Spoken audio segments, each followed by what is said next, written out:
Bendito sea Jehová mi roca, quien adiestra mis manos para la batalla y mis dedos para la guerra.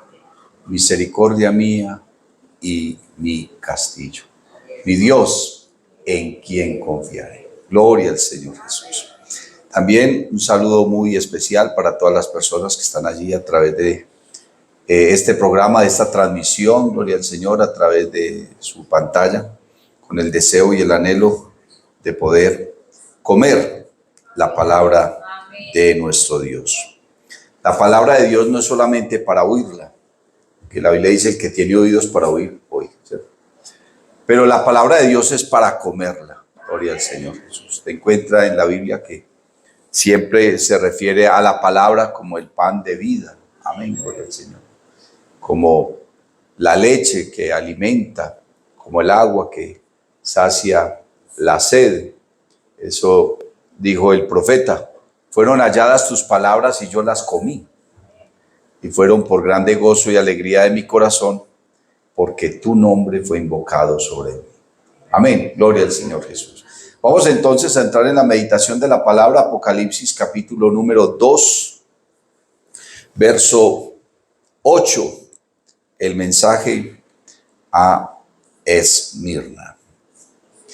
Y escribe al ángel de la iglesia en Esmirna, el primero y el postrero, el que estuvo muerto y vivió, dice esto: yo conozco tus obras y tu tribulación y tu pobreza, pero tú eres rico, y la blasfemia de los que se dicen ser judíos y no lo son, sino sinagoga de Satanás. No temas en nada lo que vas a padecer. He aquí el diablo echará a alguno de vosotros en la cárcel para que seáis probados, y tendréis tribulación por 10 días. Sé fiel hasta la muerte, y yo te daré la corona de la vida. El que tiene oído, oiga lo que el Espíritu dice a las iglesias. El que venciere no sufrirá daño de la segunda muerte. Oremos, hermano. Padre eterno, exaltamos y glorificamos tu nombre, Señor Jesús. En esta hora estamos en tu presencia con el deseo y el anhelo de poder crecer, Señor, en el conocimiento de tu palabra. Oh Señor Jesús, ayúdanos, guíanos, dirígenos. Habla a nuestro corazón, unge los oídos de tu pueblo, de tu iglesia. Unge mis labios, mi mente, mi corazón, dame gracia. Dame inspiración, Señor, para traer tu palabra a este pueblo maravilloso. Gloria al Señor Jesús. Amén y amén. Gloria a Dios. Pónganse cómodos.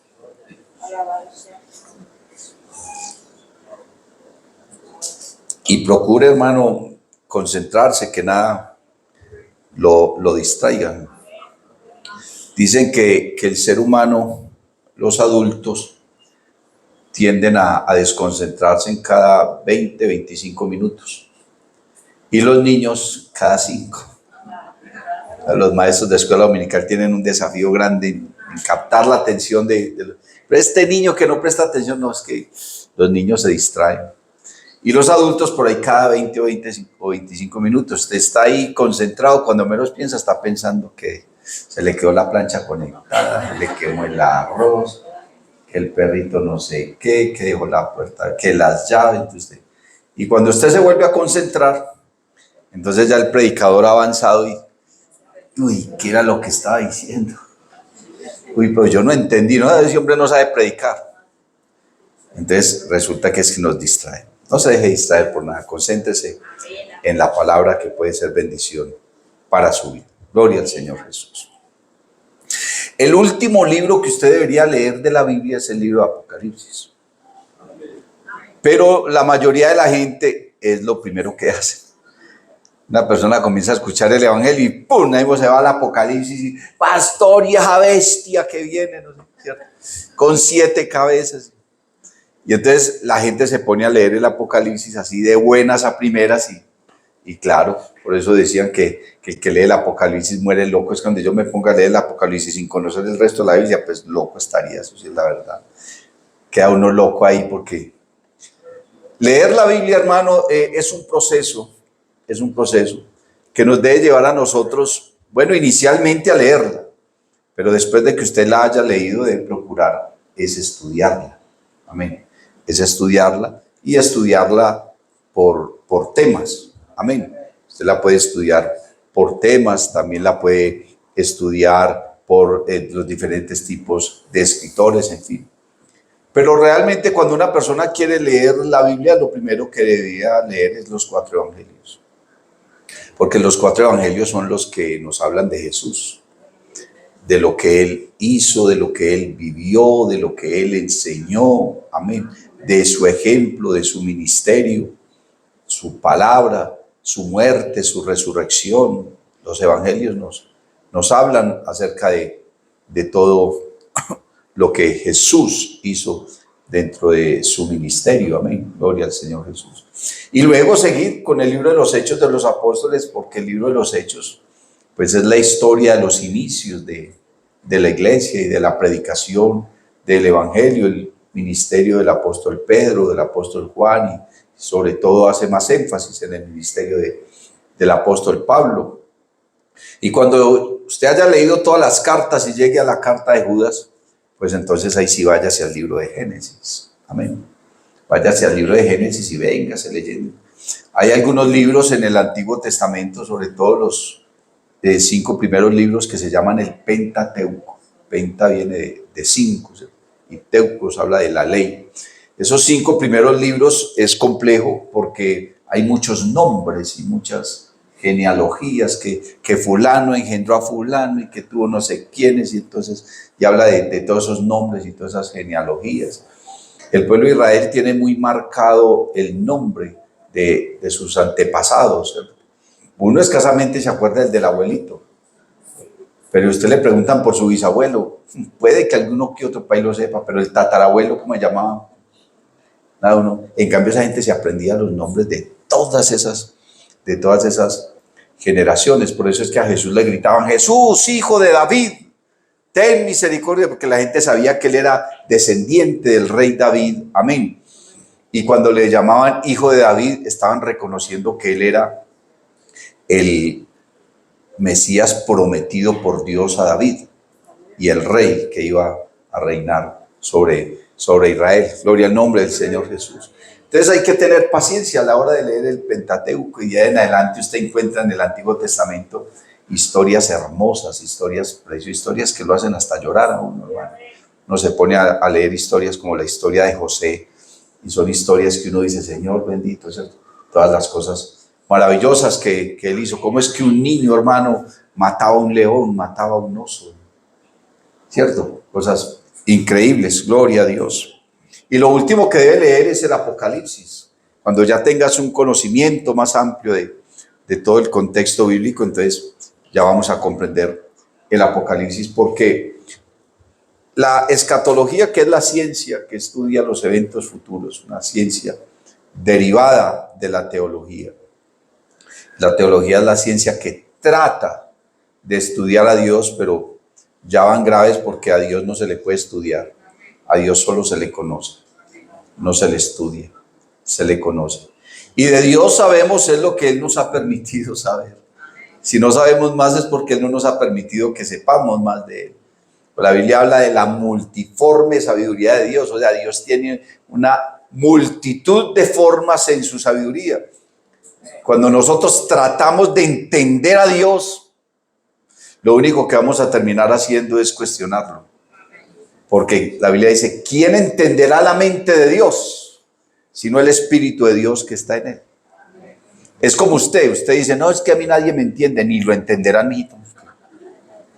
Y si es mujer, no entiende ni usted misma.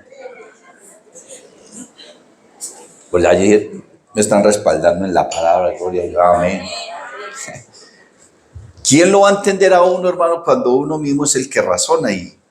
Y a veces lo que uno razona se le hace difícil explicárselo a otro. Es que ¿cómo hago para que me entiendan? Es que eso solamente lo entiendo yo, porque yo fui el que lo viví, yo soy el que lo siento. Claro, ¿quién lo va a entender? Y la Biblia dice: ¿quién entenderá el espíritu del hombre y no el espíritu del hombre que está en él? Entonces, lo que conocemos de Dios es lo que Él nos ha permitido conocer, lo que Él nos ha ha revelado. Y cuando uno se propone, hermano, indagar, ¿cierto? Escudriñar y aprender más de Dios, pues Dios le va dando y le va dando y le va dando en la medida en que uno le va buscando y va aprendiendo. Amén. Gloria al nombre del Señor Jesús. Entonces la escatología, hermano, está en toda la Biblia. Usted, por ejemplo, si quiere entender el libro de Apocalipsis, tiene que conocer el libro de Daniel. Tiene que conocer los evangelios porque el Señor Jesucristo habló muchas cosas de profecía y de escatología. Tiene que conocer, hermano, el libro de Isaías a profundidad. Usted se impactará, hermano, el libro de Isaías. Los 10 primeros capítulos son totalmente apocalípticos. Dígame, por ejemplo, el libro de Ezequiel. El libro de Ezequiel, el capítulo 1, habla de la venida del Señor. Y dice que es un día terrible, oscuro, de tinieblas. Dice un poco de cosas ahí. Nosotros cantamos que cuán gloriosa será la mañana cuando venga Jesús el Salvador. Pero si usted analiza eso a la luz de la palabra, el libro de Joel dice, ¿por qué anheláis el día de Jehová si es grande y terrible? Entonces no es que sea que cuán gloriosa será la mañana, entonces cantamos cosas que hay, Dios mío. Sí, seguro. Entonces hay que tener un contexto, hermano. El libro de Jeremías habla una cantidad de cosas, hermano, acerca de todo lo que tiene que ver con la escatología. El libro de Ezequiel, gloria al Señor. Entonces finalmente venimos al libro de Apocalipsis, y el libro de Apocalipsis es como la recopilación de todo lo que esos profetas, escritores, apóstoles y el mismo Señor Jesucristo han hablado. Y entender que la mayoría de las cosas que dice el Apocalipsis, la mayoría de ellas ya se cumplieron. La gente cree que eso apenas va a suceder. No, la mayoría de esas cosas ya sucedieron. Entonces, cuando hablamos de estas 7 iglesias, ya en el 90%, más del 90% de lo que habla el mensaje de las 7 iglesias, ya se cumplió, porque cada una de esas iglesias está representando un periodo de tiempo. Ya vimos el mensaje a la iglesia de Éfeso, que es la iglesia deseada, la iglesia naciente, la iglesia de los primeros 60 o 70 años después de Cristo. Amén. Gloria al Señor, hasta el año 100. Y ahora viene entonces el mensaje a Esmirna. Son 7 ciudades que están en el Asia Menor, en el oeste asiático, gloria al Señor. Y 3 de estas ciudades, que son Pérgamo, Esmirna y Éfeso, eran 3 ciudades que estaban a la orilla del mar, eran ciudades costeras al norte del Mediterráneo, ¿cierto? Del mar Mediterráneo. Y entonces como eran 3 ciudades que estaban cerca al mar, eran ciudades portuarias y eran ciudades donde se movía mucho el comercio, sobre todo Esmirna, que está en la mitad entre Pérgamo y Éfeso. Ahí está en el medio Esmirna. Y la ciudad de Esmirna, hermano, era una ciudad totalmente comercial, se movía mucho el dinero, pero igual también había mucha violencia. Donde hay mucho dinero también hay mucha violencia. Estaba leyendo por ahí algunas cosas de algunos arqueólogos que han indagado en esas tierras, y para la época de la ciudad de Esmirna han encontrado muchas monedas de diferentes partes del mundo que databan de esa época. La ciudad de Esmirna fue fundada por Alejandro Magno unos 300 años antes de Cristo, o sea, no era una ciudad tan joven, era una ciudad ya de muchos años, muy comercial. Entonces todo el comercio que venía de la India, que venía de Persia, que venía del oriente asiático, tenía que cruzar por Esmirna para pasar el mar Mediterráneo y finalmente llegar a Europa a través de la provincia de Macedonia. La capital de Macedonia era Filipos. Recuerdan que el apóstol Pablo llegó a la ciudad de Filipos y por allá una mujer con un espíritu empezó a gritar una cantidad de cosas y finalmente ellos terminan en un calabozo. ¿Recuerdan el libro de los Hechos de los Apóstoles? Que habla de cuando él y Silas fueron encarcelados allá en Filipos. Entonces ellos llegaron a Filipos, fue a través de la ciudad de Esmirna, cruzaron el mar Mediterráneo y esa era la puerta para llegar a Europa y todo el comercio cruzaba por ahí. Entonces era una ciudad donde había mucho dinero. Pero finalmente esa ciudad está representando también uno de los periodos más duros y más crueles que haya vivido la iglesia del Señor en cualquier época. Mire, la palabra Esmirna viene de una palabra conocida por muchos de nosotros que se llama mirra. Estos días estuvimos hablando acerca de la mirra, ¿recuerdan? Cuando aquellos hombres que vinieron de Babilonia le trajeron tesoros al Señor Jesús cuando apenas era un niño, trajeron incienso, trajeron mirra y trajeron también oro. Y cómo la mirra está representando, porque la mirra es una esencia aromática que tiene muchos usos, pero su uso principal era embalsamar los muertos, darle aroma a los muertos, porque ellos cuando alguien moría lo preparaban durante algunos días, quizás hasta semanas, ellos le hacían duelo. Los paganos tenían la tendencia a quemar, a incinerar a sus muertos, pero los judíos, los hebreos, ellos siempre sepultaban a la gente. Usted nunca ve que a un hijo de Dios lo hayan cremado. Eso no quiere decir que sea pecado hoy en día hacerlo, pero en esa época usted siempre que lee en el Antiguo Testamento dice, murió y fue sepultado con sus padres, ¿cierto? El pueblo de Israel tenía siempre la tendencia a sepultar y no a cremar a sus muertos. Entonces la palabra Esmirna significa mirra. Entonces de una vez ya su mero nombre nos está indicando un tiempo y una época de mortandad. La época o el periodo de Esmirna va del año 100, desde los días antes del año 100 cuando murió el apóstol Juan, porque el apóstol Juan es el último de los apóstoles que muere. Y es el único apóstol que no muere violentamente. Murió ya de anciano. Él termina de escribir el Evangelio de Juan y al poco tiempo muere. Y entonces con la muerte de Juan, la iglesia quedó como desubicada, la iglesia quedó como en una angustia y en una gran preocupación, porque en la iglesia se decía que Juan no iba a morir nunca. Había un mito acerca del apóstol Juan, de que él iba a ser inmortal. De hecho, hermano, todos los apóstoles antes del año 70 ya habían muerto. Para el año 70, cuando la ciudad de Jerusalén fue destruida por los romanos, Pablo y Pedro ya habían muerto. Jacobo, el hermano de Juan, murió por allá a los inicios de la predicación del Evangelio. Un rey lo mató, lo asesinó con una espada.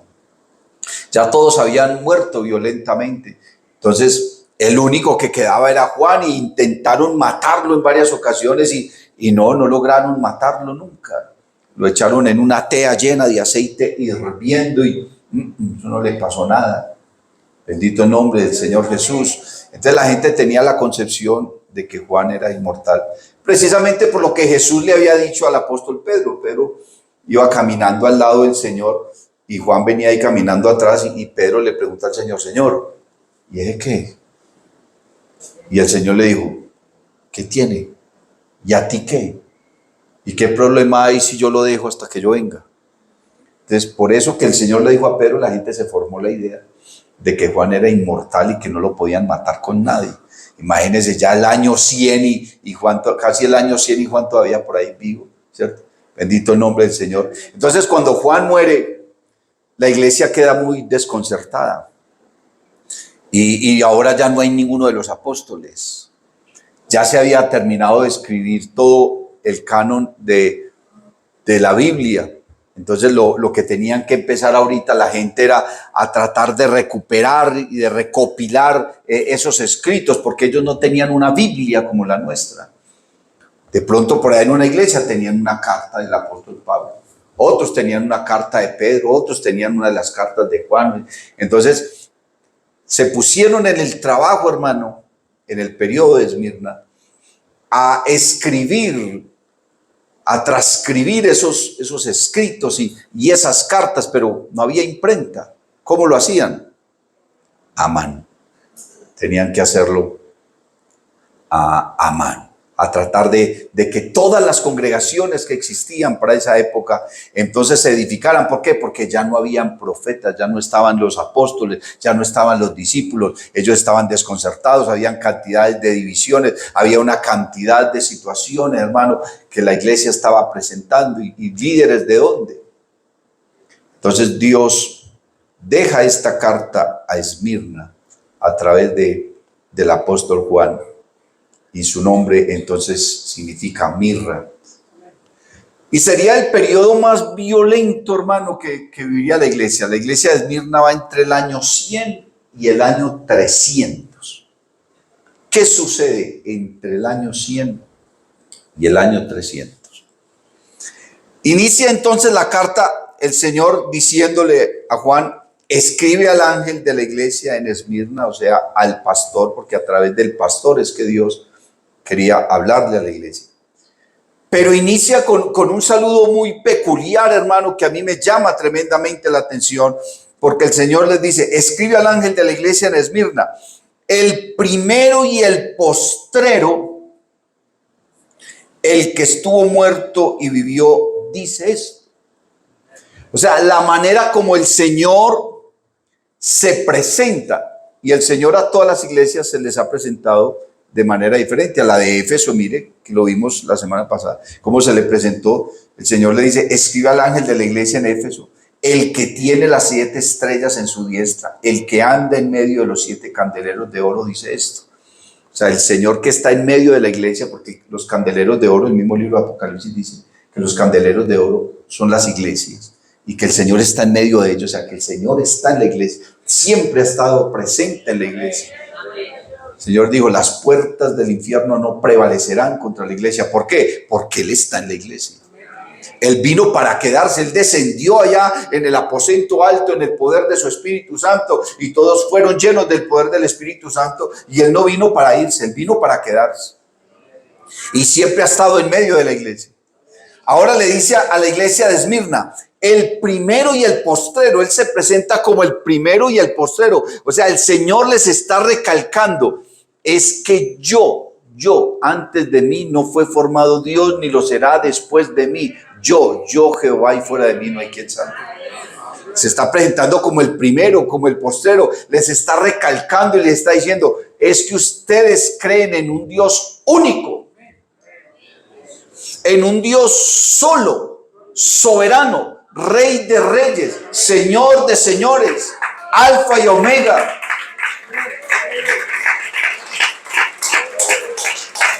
Alabanzas al nombre de Jesús. Cuando dice el primero, es que antes de mí no fue formado Dios. Y cuando dice el postrero, ni lo será después de mí.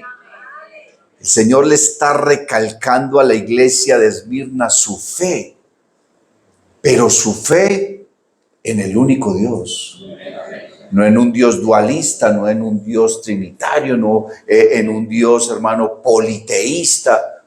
Nada de eso, no. Ni siquiera monoidólatra. Porque aunque se dice que nosotros somos monoteístas, es la doctrina que habla de un solo Dios, hay doctrinas monoidólatras, como son los árabes que creen en Alá, y Alá es un único Dios, pero ellos, como no conocen al Dios verdadero, entonces se les convierte en una idolatría, así sea en un Dios único que ellos estén creyendo. Los mismos griegos, aunque los griegos tienen tantos dioses, ellos tienen un Dios principal que se llama Zeus, que es el padre de todos, que reina en el Olimpo. Eso es una monoidolatría. No es un monoteísmo, es una monoidolatría. Y el pueblo de Israel también, hermano, fracasó, porque aunque han creído en un solo Dios, tropezaron en Cristo. Por eso es que ellos tienen que convertirse en el cristianismo, tienen que conocer el evangelio y tienen que conocer a Jesucristo como su único y verdadero Dios, pero aquí no lo van a conocer. De pronto uno que otro por ahí lo conocen y se han convertido al cristianismo. Pero después de que el Señor se lleve a la iglesia, es que Dios va a tratar con el pueblo de Israel y les va a mostrar que Él, Jesucristo, es Dios. Entonces Dios se presenta a la iglesia de Esmirna como el primero y el postrero, y les dice, y ese primero y postrero estuvo muerto y vivió. Les está diciendo que el periodo de la iglesia de Esmirna es el periodo más violento, porque la persecución que se levantó a manos del emperador Nerón, que fue uno de los emperadores más malos que hubo. Se levantó Nerón, hermano, y la ciudad de Roma ardió en llamas. Algunos, yo he leído por ahí uno que otro documento, algunos historiadores dicen que fue el mismo Nerón que quemó la ciudad de Roma, ¿cierto? Porque había una decadencia, había una crisis política y había gente en contra de su gobierno, entonces él como que asesinó un poco de gente allá del Senado romano y luego incendió la ciudad de Roma. Pero lo que sí se sabe es que él luego culpó a los cristianos del incendio en Roma y entonces se levantó una persecución contra el cristianismo, ni siquiera solamente contra los judíos, porque los romanos ya tenían varias guerras contra los judíos. Habían tenido varias guerras con los judíos al punto que los judíos tuvieron que abandonar la ciudad de Jerusalén, abandonar su territorio, abandonar su tierra. Eso se llama la diáspora judía. Abandonar su territorio e irse a divagar de país en país, y de todos los países los echaban. De todos los países los echaban. Porque los judíos son muy inteligentes y son muy comerciantes. De hecho, las personas más adineradas del mundo son judíos, ¿cierto? Y donde ellos llegaban comenzaban a prosperar, pero el pueblo donde ellos llegaban se empobrecía, porque eran muy hábiles en el negocio. Entonces, se dice que los echaron de más de 40 países. Entonces usted, hermano, sabiendo que Dios le dio un territorio, Dios le dio una tierra, se las dio a ellos, Dios se las dio. Y ellos tener que salir de su tierra y de todas partes los humillan, los echan, los maltratan, los torturan, los matan, ¿cierto? ¿Qué hacen ellos? No, vámonos para el territorio que Dios nos dio y que el mundo diga lo que diga. Esto nos lo dio Dios y nos hacemos matar por eso. Y por eso es la guerra, porque ellos están reclamando lo que Dios les dio. Así hubiera estado en manos de otros países o de otros pueblos y otras naciones durante miles de años, pero esa es la tierra que Dios les dio. Ellos están peleando por eso y Dios los respalda. Bendito el nombre del Señor Jesús. Dios entonces en el saludo les dice a ellos: el que estuvo muerto y vivió. O sea, Dios les está recalcando a ellos una promesa, a la iglesia de Esmirna. Les está recalcando una promesa de que así como Él murió y resucitó, entonces también lo iba a hacer con ellos. Bendito el Señor. Por eso les dice: sé fiel hasta la muerte y yo te daré la corona de la vida. Nerón inicia una persecución contra el cristianismo, hermano, enorme.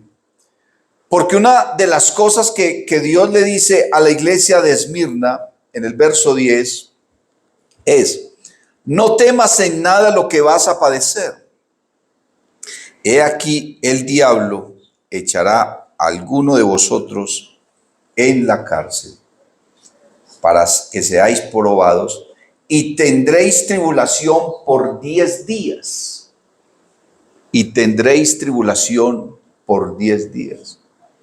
Lo que yo he escuchado de mis maestros y he escuchado de muchas personas metidas en el tema de la escatología, es que esa tribulación que está figurada en 10 días está representando el reino de 10 emperadores romanos que habrían de asolar al cristianismo en esos últimos 300 años. Nerón, que fue uno de los más malos, que inicia entonces su persecución contra el cristianismo, y él es el que mata al apóstol Pablo lo decapita y crucifica al apóstol Pedro boca abajo. Él es el que inicia esa persecución más o menos en el año 54 y gobierna hasta el año 68 después de Cristo. Luego viene el emperador Domiciano, que gobierna entre el año 81 y el año 96. A mí me llama la atención porque estos emperadores todos gobiernan por muy poco tiempo. A ellos, la mayoría, sus propios familiares, sus propios compañeros los asesinan. Ahora viene el emperador Trajano, que gobierna entre el año 98 y el 117. El emperador Domiciano es el que manda al apóstol Juan a la prisión en Patmos. Luego se levanta entonces el emperador Marco Aurelio, que gobierna entre el año 161 y 180. Luego el emperador Severo, entre el año 193 y 211. Luego viene el emperador Maximino, en el año 235 y gobierna hasta el año 238, solamente gobernó 3 años.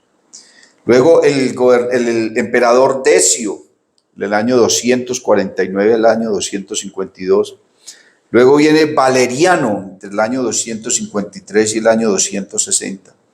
Aureliano, entre el año 270 y 275. Y viene el último emperador, que se dice que fue el peor de todos, el más perverso y el más asesino de todos, el emperador Diocleciano, que gobierna entre el año 284 y 305. Dice la historia que en ese periodo de tiempo pudieron morir más de 5 millones de cristianos, nada más en el circo romano. A los cristianos en esa época los perseguían. Y en Roma hay un coliseo gigante que hoy en día de eso no existe, y no nada más como la mitad, del resto ya fue destruido. Había un coliseo que se llamaba el Coliseo Romano. Y entonces ahí usted mira todas esas películas romanas, como los gladiadores peleaban entre ellos y con bestias y una cantidad de cosas. Pero no era tanto que pelearan entre ellos, era la manera como asesinaban a los cristianos allá en el circo romano. Los echaban allá y los devoraban las fieras. Familias enteras con niños y todos los soltaban allá y soltaban leones, soltaban panteras, tigres, perros asesinos y mataban a los cristianos allá. Otras veces los ponían ahí con los gladiadores para entretener la gente y los mataban a filo de espada, con lanzas y de diferentes maneras. Otras veces los bañaban en brea y les prendían fuego a todas esas familias enteras. Y cuentan que algunas veces era tan tortuoso, pero tan impactante lo que sucedía con esos cristianos ahí, que hablan la historia de una familia, de un pastor que estaba ahí con su familia, con su esposa y con sus 3 hijitos en el circo romano, y ya iban a soltar las fieras, y entonces que los niños lloraban y le decían a la mamá que qué les iba a pasar, y la mamá les decía, no, lo que nos va a pasar es que esta noche vamos a comer con Jesús. Y que ellos empezaron a cantar y empezaron a adorar al Señor y a glorificar el nombre del Señor Jesucristo. Y entonces los otros cristianos que estaban ahí, todos empezaron a cantar y a cantar y a cantar. Y cuando soltaron las fieras, ellos seguían cantando y las fieras eran devorándolos y ellos cantando y cantando. Y que eso impactó tanto a la gente que estaba allá en las graderías esas, en las comunas esas, que muchos de ellos dijeron, yo también quiero ser cristiano, y se arrojaban allá para que las fieras y declaraban que Jesucristo era su Dios. Bendito el nombre del Señor Jesucristo. Eso lo testifican en todos estos historiadores. Bendito el nombre del Señor Jesús. Entonces el Señor les dice a la iglesia de Esmirna, no temas. Primero se les presenta como el primero y el último. Se les presenta como el que murió y resucitó. Pero también, hermano, les está diciendo, sean fieles hasta la muerte. Uno piensa en el nivel del cristianismo de esa época. Porque mire, hermano, hay algo que a mí me llama la atención y me ha tenido muy pensativo frente a este escrito de la iglesia de Esmirna. Era una ciudad adinerada. Y entonces supuestamente está representando una época de riqueza y de prosperidad. Pero la iglesia que era perseguida, porque los cristianos para escapar huían a las catacumbas romanas. Hay un libro que quisiera que ustedes, si algún día lo pueden leer, se llama El mártir de las catacumbas. Si algún día lo puede leer o lo descarga de internet en PDF, no sé. Pero así se llama El mártir de las catacumbas. Habla de esos cristianos que vivían allá en las catacumbas. Las catacumbas eran unos bajos que habían en la ciudad de Roma, subterráneos seguramente, por donde corrían las tuberías, no sé, todas esas cosas. Ellos vivían allá. Y entonces eso eran laberintos, hermano, interminables y gigantes y gigantes y gigantes. Yo le pregunto algo, ¿usted sabe cuál es el símbolo del cristianismo? ¿No sabe cuál es el símbolo del cristianismo? Un pececito. ¿Usted no ha visto por ahí que el cristianismo lo representa con un pececito? Entonces, ese pececito surgió porque como ellos vivían en las catacumbas, y eso eran laberintos y laberintos y laberintos. Entonces, la única manera en que ellos se guiaban era que llegaban a un lugar y había, por decir, 3, 4 caminos, entradas del laberinto. Entonces ponían muchos símbolos, dibujaban muchos símbolos y en medio de todos esos símbolos dibujaban un pececito porque el pececito es como una flechita. Entonces la persona llegaba y veía el pececito ahí, métase por aquí. Entonces los romanos y los que los perseguían se confundían porque ellos no sabían qué significaba eso y como habían tantos símbolos no discernían cuál era cuál o qué significaba. Entonces la gente que entraba ya se perdía. Los únicos que no se perdían eran los que sabían que su símbolo era el pececito y que el pececito les indicaba el camino de dónde estaban el resto viviendo, o dónde iban a hacer el culto, dónde se iban a congregar. Bendito el nombre del Señor Jesús. Ahí le dejo ese datico del pececito. Los cristianos vivían allá, pero los que eran capturados morían en el circo romano. Entonces el Señor, que no le hace ninguna recriminación a la iglesia de Esmirna, porque a la iglesia de Éfeso sí le hace una recriminación. El Señor primero los adula, les dice, yo conozco tus obras, tu arduo trabajo y paciencia que has sufrido, y en fin. Y el Señor les dice, pero tengo contra ti. O sea, el Señor le hace una recriminación a la iglesia de Éfeso. Pero a la iglesia de Esmirna no le hace ninguna recriminación, sino que por lo contrario le dice, yo conozco tus obras y tu tribulación y tu pobreza, pero tú eres rico. Ellos sentían y creían que eran pobres. Y el Señor les dice, no, ustedes no son pobres, ustedes son ricos. Si usted se adelanta un poquitico en el tiempo y usted mira el mensaje a la última iglesia que es la Odisea, el Señor le dice, yo conozco tus obras, que ni eres frío ni caliente, ojalá fueses frío o caliente, pero por cuanto eres tibio y no frío ni caliente, te vomitaré de mi boca, porque tú dices, yo soy rico. Miren qué diferencia. Los de Esmirna dicen, no, nosotros somos pobres. Y el Señor le dice, no, tú no eres pobre, tú eres rico. Y los de la Odisea dicen, no, nosotros somos ricos. Y el Señor le dice, no, ustedes no son ricos. Ustedes son pobres, desventurados, miserables. ¿Cierto? Desnudos. Así le dice el Señor. Qué diferencia como trata el Señor a esas dos iglesias. La iglesia de Esmirna, hermano, aunque económicamente eran pobres, tenían una gran riqueza espiritual. Usted necesita la Biblia entera para demostrarle a una persona, hermano, el evangelio y que se arrepienta. Nada, esta gente, hermano, con un versículo se convertían al Señor. Con una sola carta de uno de los apóstoles. Porque hoy en día uno le está hablando a alguien del evangelio. Y es más, muchas personas dentro de la misma iglesia para justificar cosas le dicen a uno, ay pastor, ¿y dónde dice la Biblia eso?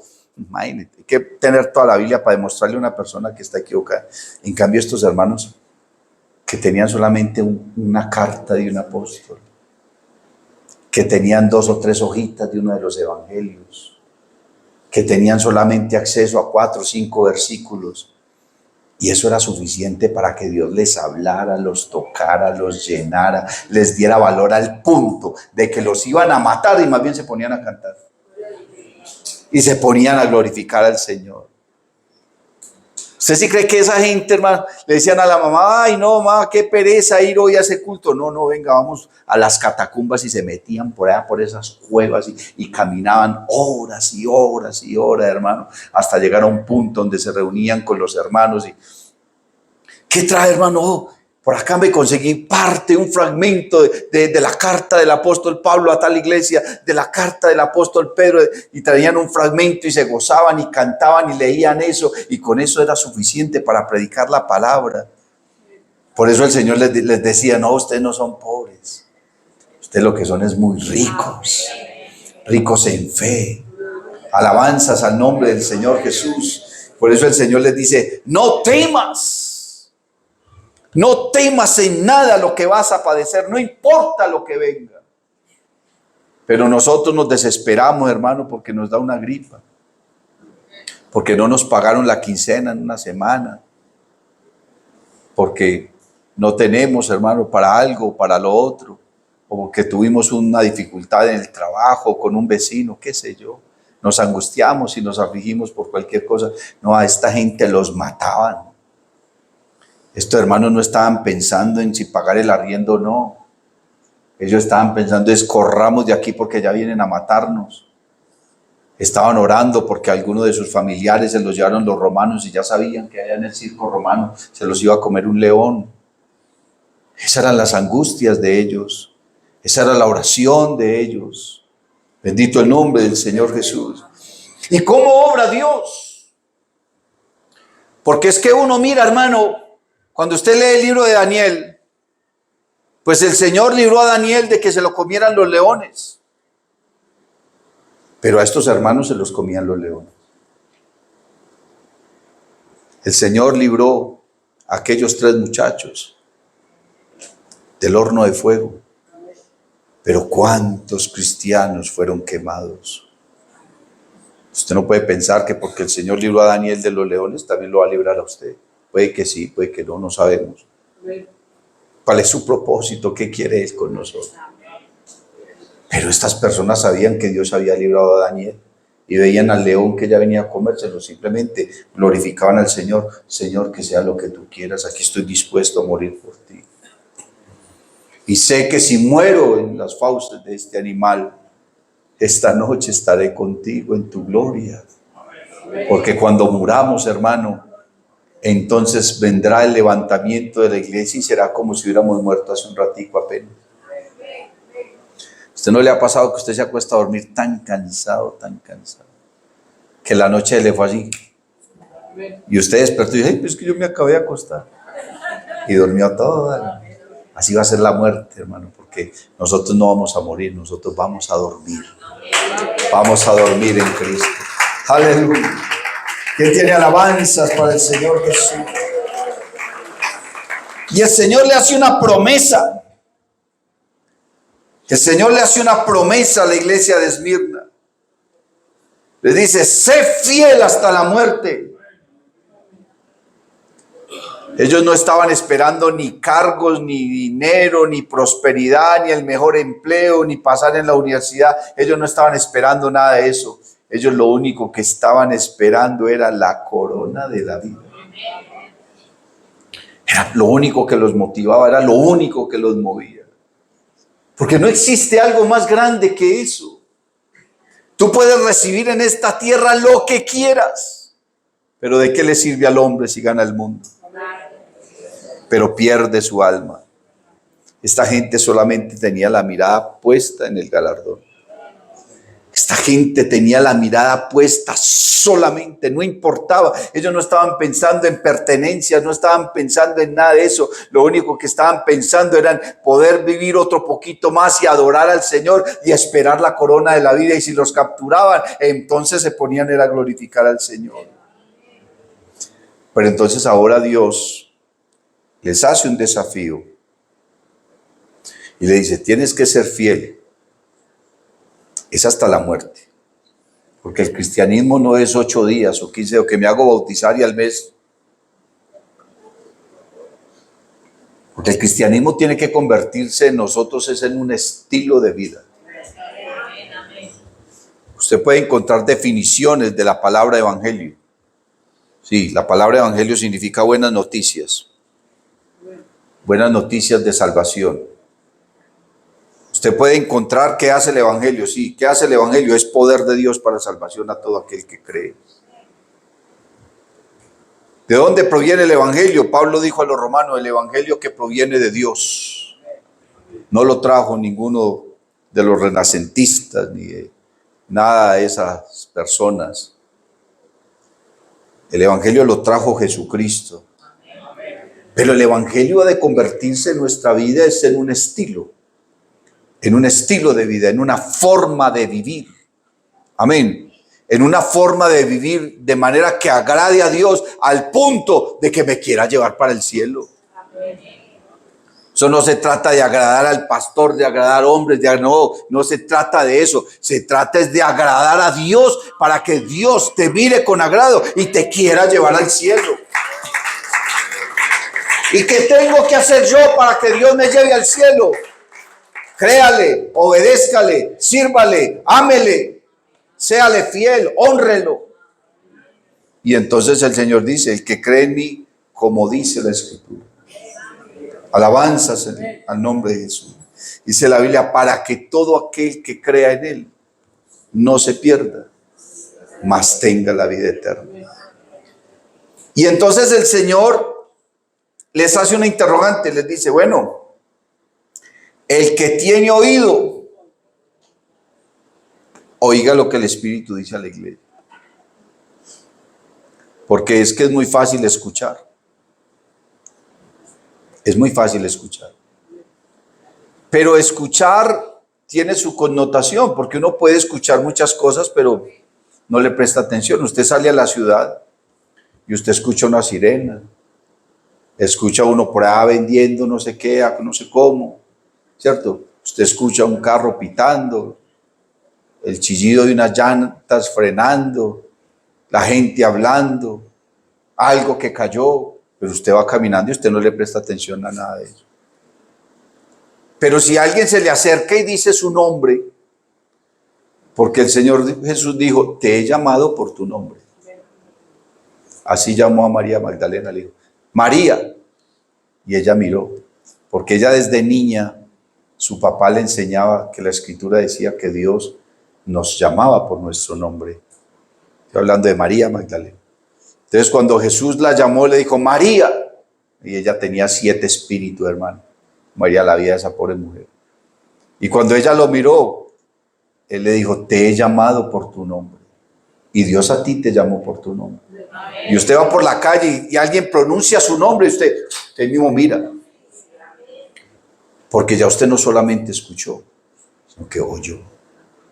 Parece que el oír, hermano, tiene una connotación más profunda del hecho de simplemente escuchar.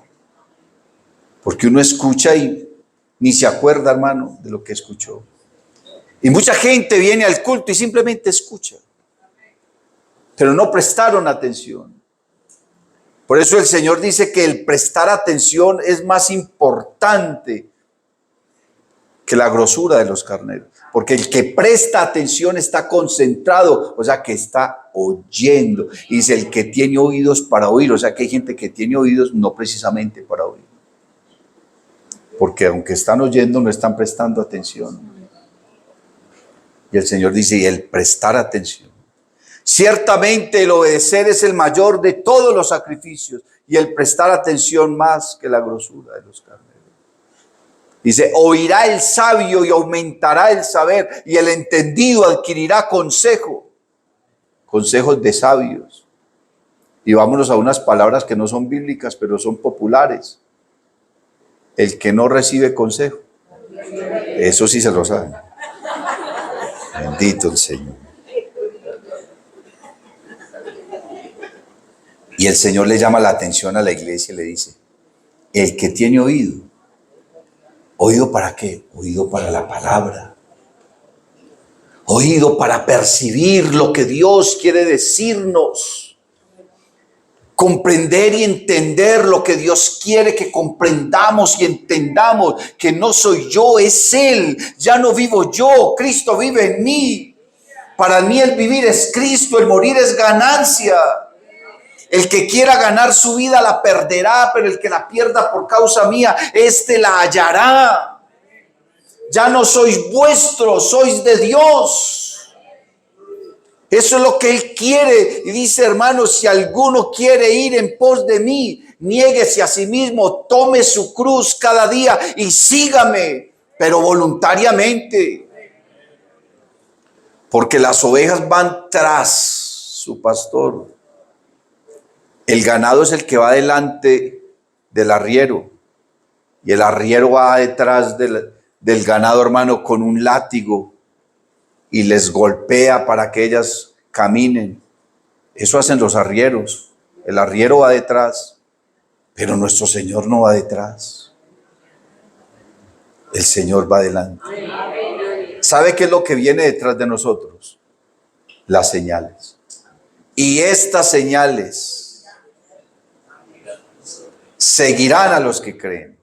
Vienen detrás. Nosotros vamos pasando. ¿Y qué queda atrás? Queda la palabra, queda el llamamiento, quedan los milagros, quedan las sanidades, quedan los testimonios. La gente va viendo eso cuando pasamos.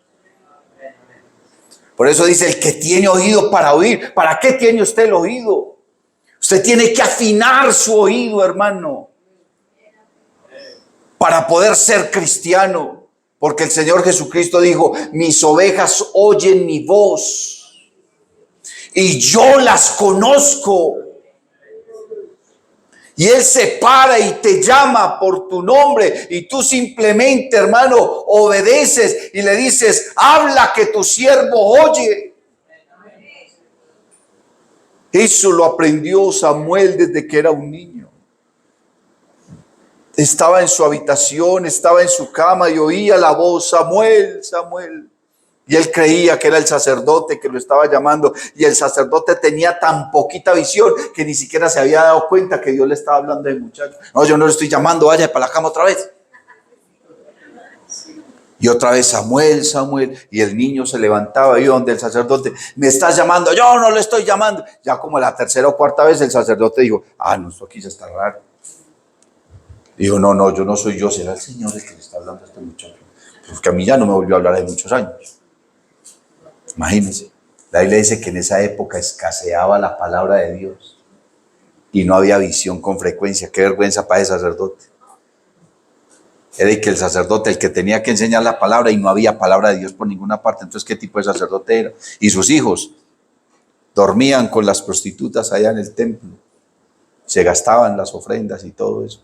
Y le ponían la queja a él y él decía que no, que sus hijos eran unas bellezas.